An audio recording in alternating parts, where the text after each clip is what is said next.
mempresentasikan video kami, yaitu teori dan teknik konseling client center dan juga analisis transaksional. Sebelumnya kami akan memperkenalkan diri. Saya Siti Nursana sebagai editor video. Saya Rachma Octaviana Dewi sebagai penulis perbatin. Saya Emma Nurul Azizah sebagai konselor. Dan saya Amanda Nahri Salsabila sebagai konseling. Baik, itulah perkenalan dari kami dan selamat Menyaksikan. Dadah! Assalamualaikum. Waalaikumsalam. Manda ya? Iya, Boleh Ibu. duduk. Silakan Manda. Oke. Alhamdulillah ya. Tepat waktu sesuai Iya, jadwal Ibu. yang udah kita tetapin di minggu lalu. Gimana Manda?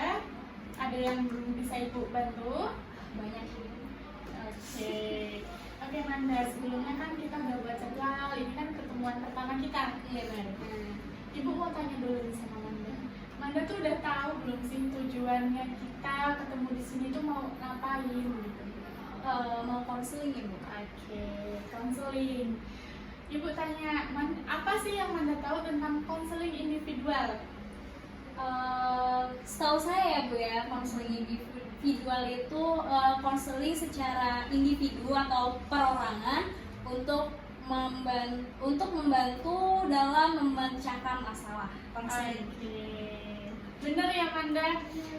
Ada tambahan sedikit dan itu akhirnya bertujuan untuk memandirikan gitu. Sebelum kita masuk ke sesi konselingnya, Ibu mau menyampaikan dulu. Jadi nanti waktu sesi konseling itu kita ada 30 menit.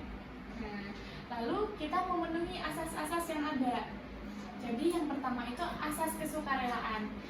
Yang mana artinya Manda dan Ibu sama-sama sukarela dalam saling membantu gitu. Dengan tujuannya itu buat kita sama-sama nyaman. Kalau kita sama-sama sukarela, ikhlas, kan kita enak ya gitu. Insya Allah ya Manda udah sukarela? Sukarela Ibu. Oke, yang kedua itu ada asas keterbukaan. Nah, yang mana keterbukaan itu nanti di dalam sesi konselingnya Ibu harapkan untuk Manda itu berbicara atau menyampaikan informasi ataupun unek-unek yang Manda punya itu tuh secara apa adanya dan tidak dibuat-buat gitu ya. Lalu kenormatifan. Oke, untuk kenormatifan ini seperti umumnya ya kita pakai norma-norma yang udah berlaku yang di masyarakat luas gitu. Untuk selanjutnya itu kerahasiaan. Nah, untuk asas ini Ibu tekankan sekali lagi kepada Manda nggak perlu takut untuk menyampaikan informasi, curhat ke Ibu tuh nggak perlu takut ya. Jadi Ibu nggak akan beberin tuh ke teman-teman kelas Manda kan, Manda tuh gini-gini, ya kan. Jadi kita cuma antara Manda sama Ibu aja yang tahu. Lalu selanjutnya itu ada asas kegiatan, yang mana konseling individual itu kegiatannya antara dua pihak, antara konselornya itu Ibu dan konselingnya itu Manda. Jadi diharapkan untuk saling aktif gitu ya. Lalu yang terakhir itu asas kemandirian Manda, yang mana mandiri ini tujuannya untuk tujuan akhir Manda.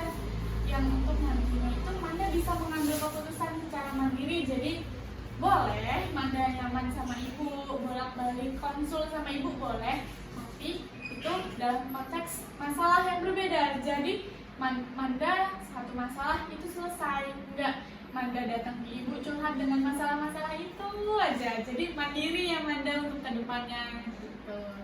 Oke, untuk segitu cukup? Cukup Bu. Ada yang mau ditanyain Manda? Cukup sih Bu. Cukup. Lalu tujuannya gini, tujuan konseling kita ini kan untuk membantu Manda. Sekarang Ibu tanya, bagaimana sih permasalahan yang Manda hadapin? Apa nih yang mau Manda konselingin sama Ibu? Masalah terkait saya ingin mulai bisnis. Oke, konteksnya bisnis. Iya. Sekarang kan Manda masih kuliah semester 4. Nah, kira-kira Manda udah tahu belum bisnis apa yang mau Manda dalami? Udah tahu sih Bu. Udah tahu. Apa tuh kalau Ibu boleh tahu? Saya pengen punya bisnis atau usaha yang gitu. Oke, Masya Allah ya, bagus nih. Nail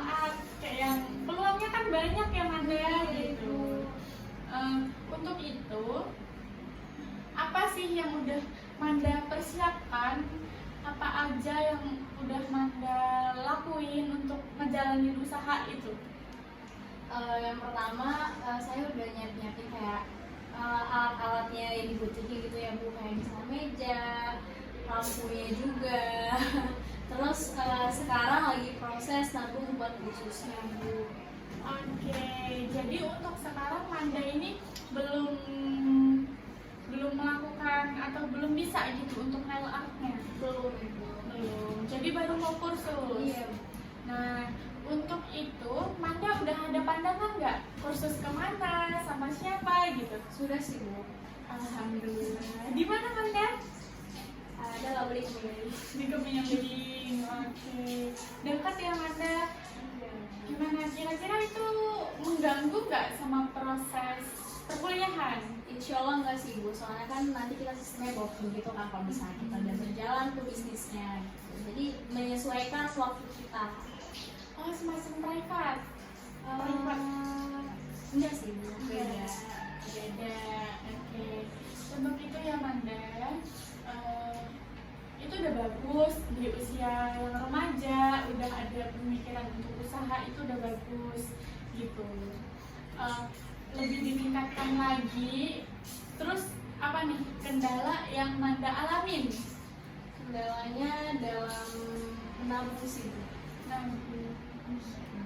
Karena saya tuh pengennya buru-buru gitu loh Bu. Kenapa? Karena pengen ngejar target biar kalau bisa puasa menjelang lebaran itu udah kursus, udah bisa gitu. Jadi pendapatannya di bulan itu tuh banyak karena customer di waktu-waktu acara-acara besar kayak gitu banyak banget Bu. Sedangkan tapi saya terkendalanya di keuangan karena saya sendiri seminggunya tuh cuma bisa nabung 150 sampai 200. Sedangkan yang saya butuhkan itu 3,6 sampai 6 juta. Itu kayak saya pusing gitu Bu, mikirnya gimana caranya biar cepat gitu loh gitu. Nah saya kepikiran buat minjem ke mama gitu, tapi kayak kasihan gitu sama mama karena kan mama banyak pikiran juga kan, gak cuma saya doang yang dipikirin. Oke, untuk itu bisa kita mengambil alternatif Manda. Jalan pertama Manda, kan Manda punya target, tapi kalau Manda mau memenuhi target itu tuh nggak bisa dengan cara menabung aja Manda. Jadi kayak Manda tuh masih bisa nih sambil kerja sampingan, atau Manda sambil jualan gitu kayak yang keripik, pisang, singkong gitu bisa. Gini Manda, tapi kalau namanya bisnis itu kan biasanya nggak semuanya orang bisa ya. Iya benar. Gitu. Jadi gimana kalau kita tuh membuat seperti manajemen keuangan? Gimana tuh? Boleh sih Bu, gimana tuh Bu? Oke, kita ambil contoh ya Manda. Ini Manda, manajemen keuangan. Jadi Manda tuh bisa manajemennya. Terus apa nih? Yang paling awal Manda itu cari tahu penghasilan, tapi Manda kan belum ada penghasilan ya. Jadi jatah Manda, jatah jajan, jatah semuanya itu berapa Manda? Seminggu 300 Bu. Seminggu 300. Ini dalam per minggu ya. Iya. Sedangkan kebutuhannya Manda dalam satu minggu berapa? Nggak tentu sih Bu, tapi saya selama menabung ini saya patokin kalau bisa satu minggu itu cuma 100.000. 100.000. Jadi kan ada estimasi 200 ya Manda. Iya benar. Gini, jadi kita tuh perlu memanajemen keuangan. Biar apa? Biar kita tuh bisa nabung gitu. Jadi nanti Ibu sarankan Manda untuk membuat manajemen keuangan yang mana kan jatahnya 300. Nah, berarti kalau untuk keperluannya 100, Manda masih nih ada sisa 200 dalam satu minggu.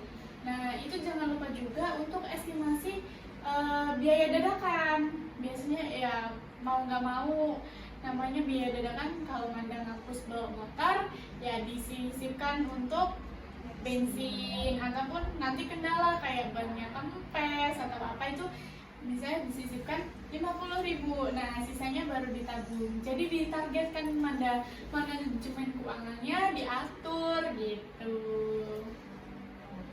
Gimana?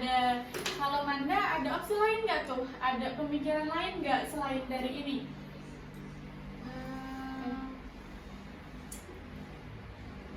Sejauh ini cukup sih Bu, soalnya saya juga yang saya lakukan sebelum konseling juga saya udah melakukan ini gitu. Alhamdulillahnya pas banget gitu Bu, yang disarankan sama saya juga udah melakukannya. Oke, alhamdulillah ya. Jadi Iya. bisa diterusin. Semoga Manda cepat Cepat sukses, cepat bisa buka nail art. Nah,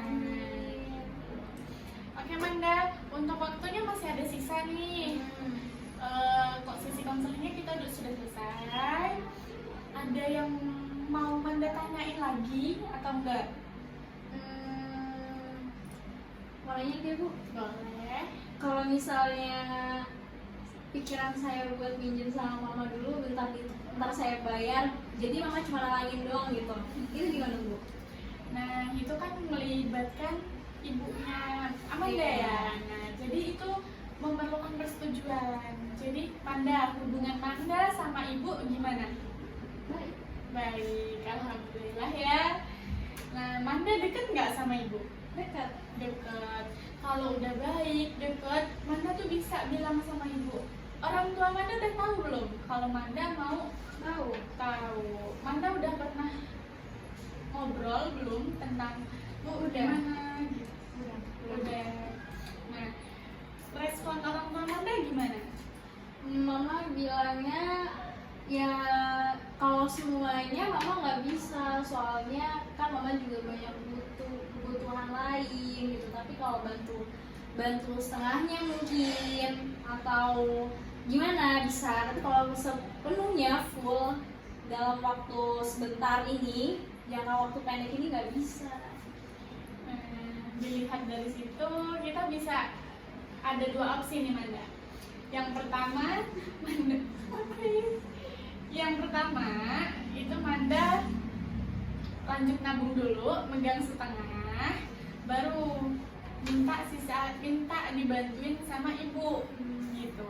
Lalu yang kedua, Manda itu minta benar-benar meyakinkan ibunya Manda, karena peluang bisnis kayak peluang lebaran ya, lebaran itu kan banyak ya, mau acara besar itu kan banyak orang yang merayakan. Jadi Manda itu bisa meyakinkan ibunya Manda, Bu, ini udah mau lebaran, peluangnya besar. Kalau Manda nabung kan lewat dari lebaran, belum susul. Nah, Manda minta tolong gitu. Cara Manda meyakinkan ibu gitu. Gimana Manda? Cukup. Oke, kalau cukup, masih ada pertanyaan lain nggak? Udah cukup. Oke, kalau dicukupkan sampai sesi ini, mungkin cukup ya Manda. Ibu ucapin terima kasih. Semoga Manda nggak kapok ya konseling sama ibu. Alhamdulillah nggak apa-apa. Oke, ibu tunggu di lain kesempatan, di lain waktu untuk kegiatan berikutnya. Terima kasih Manda. Mari Bu. Iya. Gimana kabarnya Manda? Baik Ibu.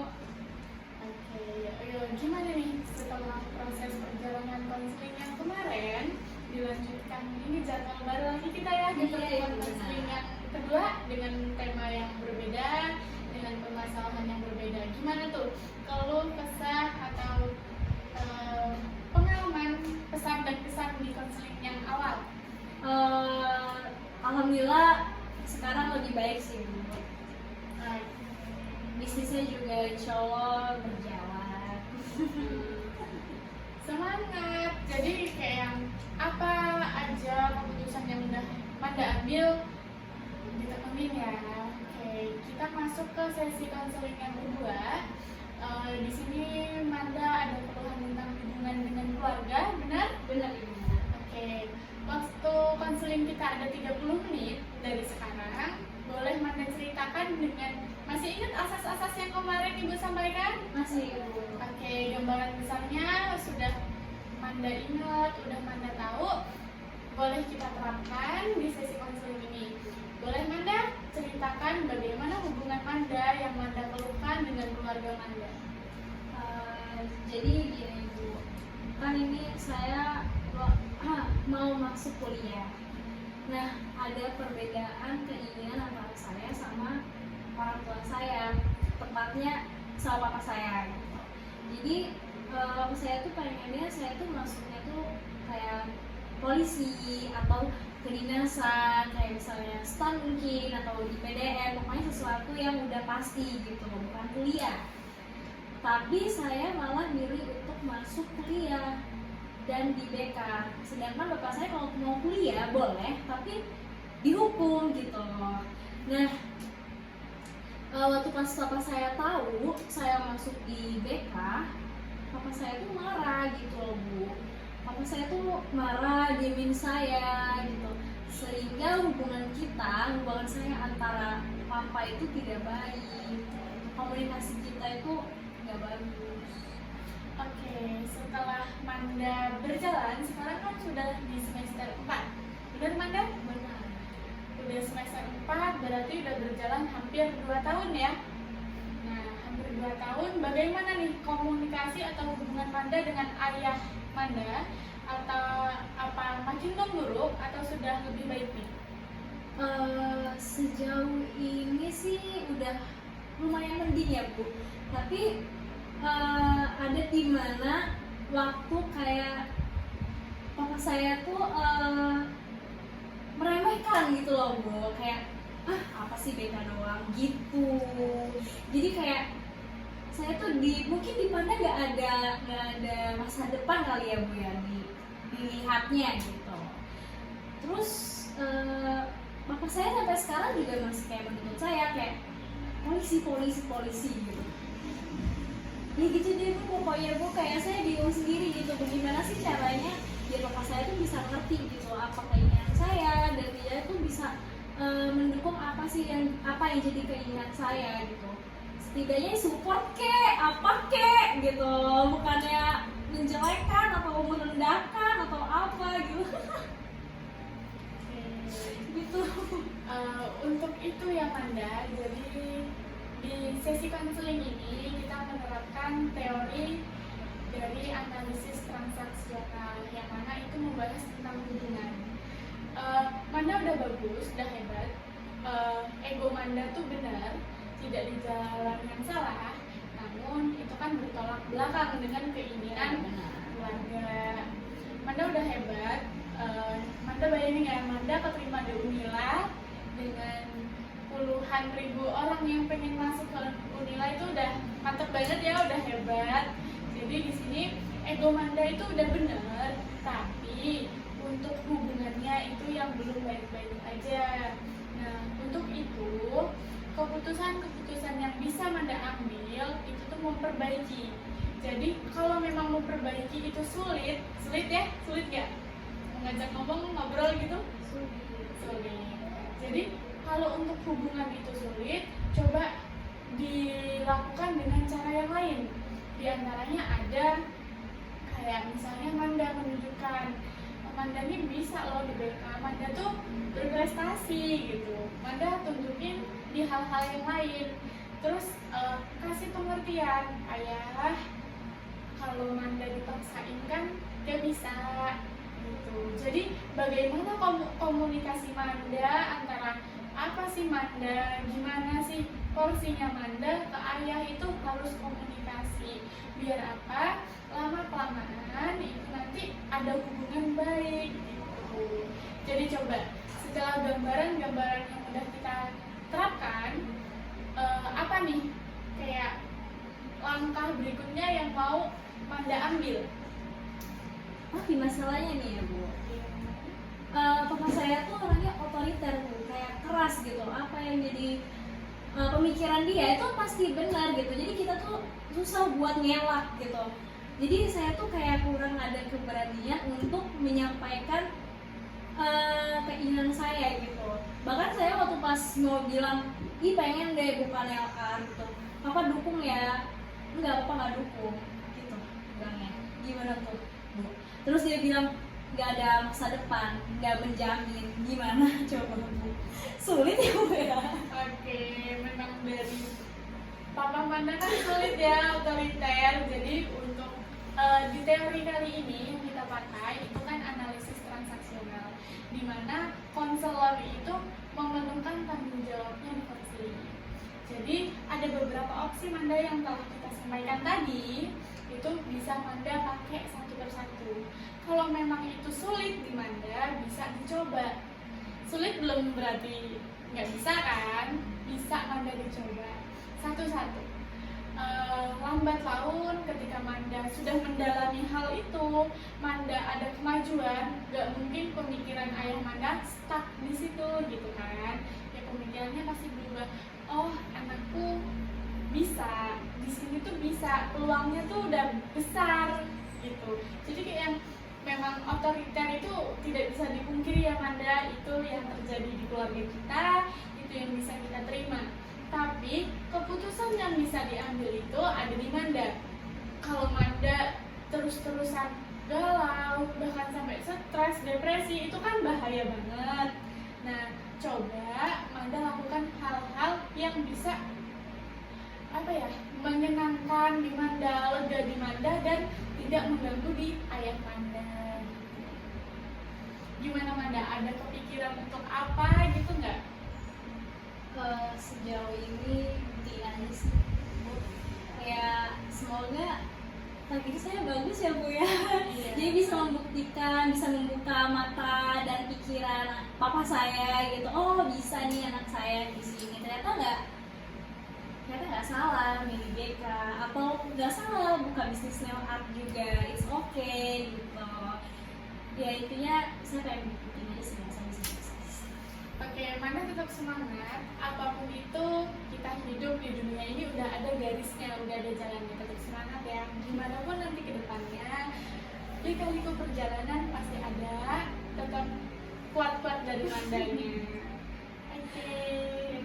Gimana nih Manda? Masih ada yang mau diobrolin atau enggak? Waktu konseling kita memang udah cukup, tapi Ibu masih bisa kalau Manda masih mau, atau ada tambahan yang lain. Oke. Lain waktu aja lagi, siapa tahu ada yang mau disampaikan lagi ke Ibu kan. Untuk itu Manda jangan pernah kapok ya datang ke Ibu. Enggak dong Bu. Untuk kalimat-kalimat yang kurang enakin ataupun apa, Ibu minta maaf. Namanya menyangkut tentang hubungan di antara keluarga itu kan sensitif ya Manda.